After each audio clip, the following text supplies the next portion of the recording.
Mus'ab bin Umair lahir di Mekah lebih kurang 14 tahun selepas kelahiran Nabi SAW. Di Mekah beliau dikenal sebagai pemuda handsome keturunan Quraisy.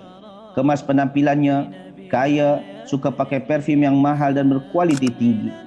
Jika beliau berjalan di satu lorong, maka akan tercium wangi parfumnya di jalan-jalan yang beliau lalui. Beliau mempunyai seorang emak yang kaya raya dan sangat sayangkan dan memanjakan beliau. Bahkan ketika bangun tidur pun bejana makanan dah terhidang di depannya. Begitu melampau sayang emaknya kepadanya, beliau tak pernah merasakan kesusahan hidup.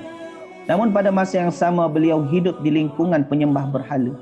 Maksiat, pesta muzik dan arak dah menjadi hal biasa untuknya.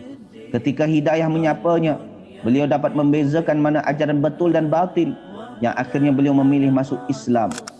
Di saat beliau masuk Islam, beliau masih sembunyikan keislamannya seperti sahabat-sahabat Nabi yang lain. Kerana pada masa itu orang Islam sangatlah sikit, sehingga agama Islam masihlah lemah di kota Mekah.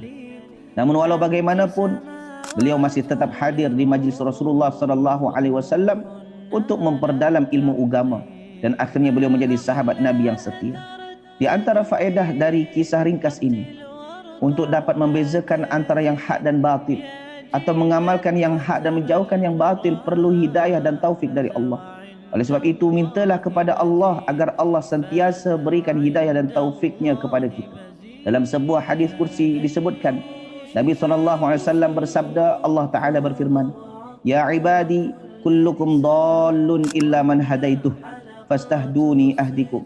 Wahai hamba-hambaku, setiap kalian sesat kecuali orang yang aku dah bagi hidayah. Maka memintalah padaku hidayah, maka aku akan berikan hidayah kepadanya.